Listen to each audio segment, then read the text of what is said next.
Anyone who's seen The Matrix has contemplated the possibility that the world around us might actually be an illusion. Obviously this feels real, but I mean, it seems unlikely to be real. We are probably in a simulated universe. The odds that we're in base reality is 1 in billions. And what might be going on is we're just in some elaborate computer simulation, and all our thoughts are nothing but electrons flowing through very sophisticated circuitry. What if we, in fact, were only simulations?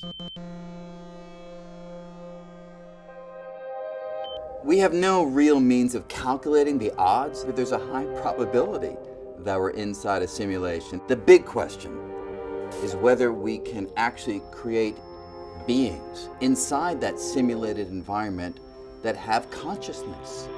Is consciousness something that requires this gray, gloppy thing inside our heads, our brains? Or is consciousness something that emerges when you have the right connections and the right electrical currents firing this way and that? As we look at the capacity of computers, VR, AR, to recreate with ever greater reality the world around us, you can at least imagine the possibility that we will be able to create consciousness inside of a simulated world.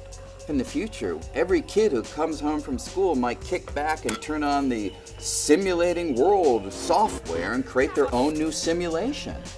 Which means in the far future, it may be the case that there are vastly more simulated worlds than there are real ones. We have, as a species, for a very long time, struggled with deep questions. Is there a God? Did some divine being bring us into existence? If, indeed, we are in a simulation, we would have a creator, and that creator would not stand outside the laws of science. So strangely, from this point of view, you can be led to admit the possibility of a creator, but one that is not supernatural.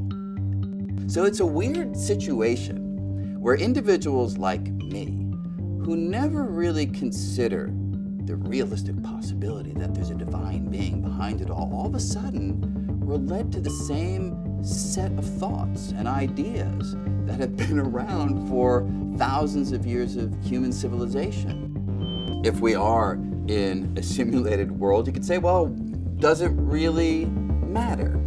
When we, as individuals, look for meaning in our lives, there can be a tendency to look outside our lives, to the universe or to God, and say, give me meaning, give me purpose. And I think this simulated world possibility makes very clear the very kinds of things that presumably would please a simulator, that you have a rich collection of experiences, that there's texture and nuance and depth and emotion and wonderment to your life. Those are the very same things that you should do in order to find meaning and purpose in your existence. That's the real lesson of all of these ideas.